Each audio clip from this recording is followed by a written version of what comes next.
우리가 갖고 있는 지금 그 기독교가 갖고 있는 변질되기 쉬운 요소가 뭐냐면은 우리가 자꾸 이 하등 종교처럼 가고 있는 거거든요. 무조건 그냥 막 하나님을 설득해가지고 뭘 얻어내는 이거, 막 철학기도 막 이런 거 막 금식기도 이 전부가 다 이제 하나님을 설득하는 그런 도구로 오해하는 분들이 많으시다는 거죠. 알라딘의 마술 램프 아시잖아요. 그냥 쓱쓱쓱 문지르면 펑 하고 그 진이라는 그 거인이 나와가지고 이제 그 소원을 들어준 이런 패턴인데, 그래서 이제 이 하등 종교에서 말하는 신, 그들이 믿는 신의 강력한 특징이 뭐냐니까요.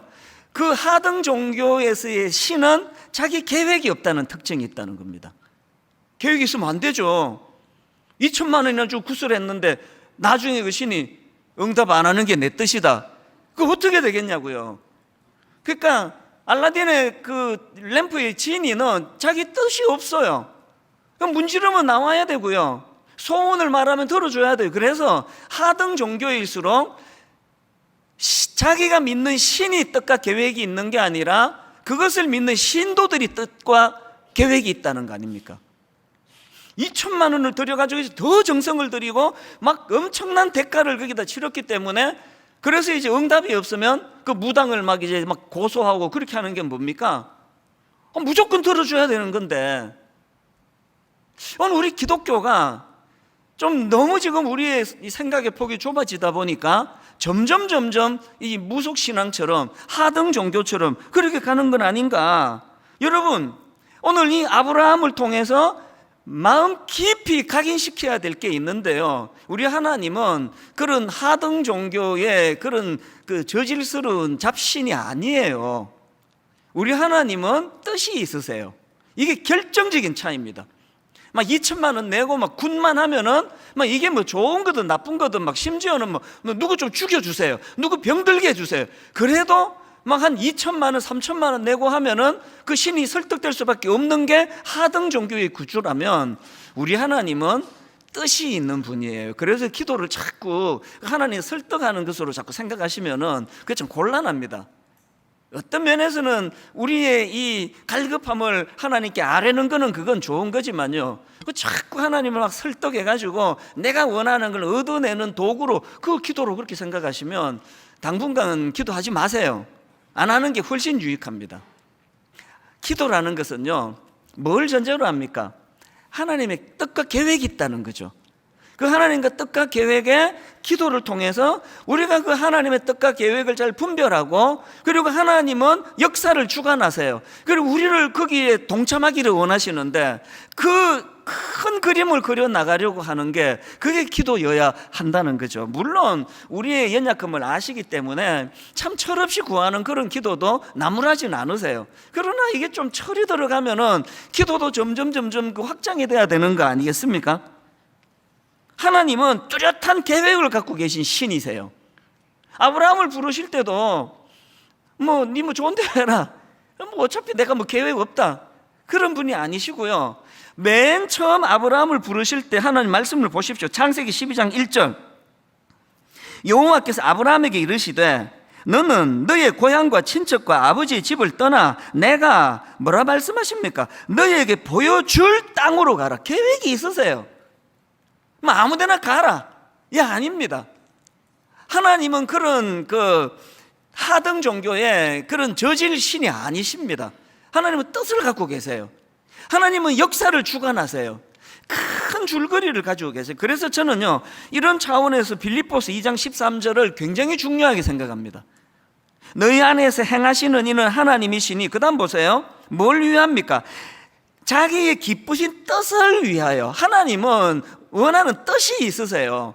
자기의 기쁘신 뜻을 위하여 너희에게 소원을 두고 행하게 하시나니, 하나님은 하나님의 뜻이 있으세요. 그분의 계획이 있으세요. 그리고 믿는 우리가 그분의 뜻과 계획을 이해하고 그 뜻을 이루어가는 일에 우리가 쓰임받기를 원하세요. 기도를 반대로만 하고 있는 거 아닙니까? 이걸 너무나 잘했던 인물이 구약의 한나입니다. 한나도 아브라함 부부처럼 자식이 없어서 오래 참 그 서름을 이겨가면서 또 그 분인나라는 여종이 막 조롱하고 그래서 막 수모를 겪으면서 그렇게 하나님께 그 아들을 구했는데요. 중요한 한 가지 포인트를 한나에게서 우리가 배워야 됩니다. 한나가 그 아들을 얻는 과정에서 하나님께 드린 기도를 한번 보십시오. 사무엘상 1장 15절입니다. 한나가 대답하여 이르되 내 주여 그렇지 아니하니이다. 나는 마음이 슬픈 여자라. 포도주나 독주를 마신 것이 아니요. 그 다음 보세요. 여호와 앞에 내 심정을 통한 것뿐이오니. 지금 이거 한번 보세요. 한나가 생각하는 기도는 하나님께 자기 심정을 통하는 거예요. 내 이 아이가 없는 것 때문에 저 종이 저렇게 나를 조롱하고 비웃고 내가 정말 이 문제 때문에 얼마나 고통하고 있는지 하나님 내 심정을 좀 통해 주시기 원합니다. 이 아픔을 하나님 좀 알아주시기 원합니다. 이 기도의 전제가 뭡니까? 막 굿하고 막 2천만 원 내고 해가지고 자기 원하는 걸 얻어내는 게 아니라 한나의 전제는 하나님의 뜻이 계시다는 거죠.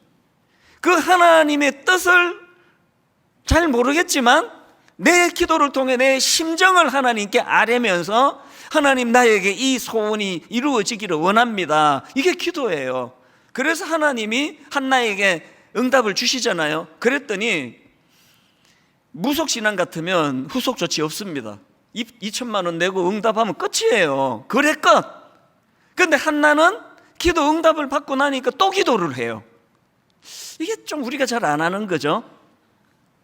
수능 전날까지 새벽에 막 본당이 꽉 차도록 모였다가 수능이 끝나는 그 다음 새벽부터 확 주는 이런 일을 하신 분은 회개하시기를 바라요.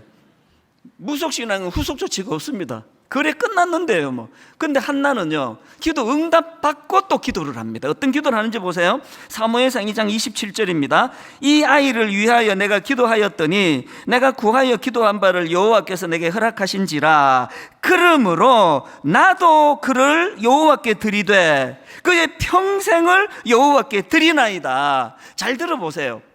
한나는 아기가 없는 자기의 상황을 하나님께 아뢰일 때 아기를 구하기를 원했는데 하나님께 이 비통한 그 여종까지 자기를 조롱하는 이 비통한 자기의 심정을 하나님께 통하는 게 기도였어요. 그랬더니 하나님이 응답해 주셨어요. 그랬더니 이번에는 그 아들을 하나님께 드리겠다는 거죠. 왜 드립니까? 여러분 이 사무엘상이 기록된 이 시대 배경을 좀 아십니까? 상상하기 어려운 타락이 자행되던 시대거든요. 말로 다 할 수 없는 도대체 하나님 자녀라고는 도대체 눈 씻고 자녀답게 사는 사람은 찾아보기 어려운 타락의 시대를 살아가고 있는 그 시대에 한나가 하나님이 자기의 그 심정을 통해 주셨던 것처럼 한나도 그 시대를 향한 하나님의 비통한 마음을 통하고 있는 거예요. 우리 하나님이 이 시대를 놓고 악한 시대를 놓고 거룩하고 순결한 지도자 찾아볼 수 없는 이 시대를 보시는 하나님의 탄식을 지금 통하고 있는 거예요. 그래서 얻는 것으로 끝나지 않고 하나님이 이 아들을 하나님께 드리겠습니다. 그렇게 배출된 인물이 위대한 아들 사무엘 아닙니까?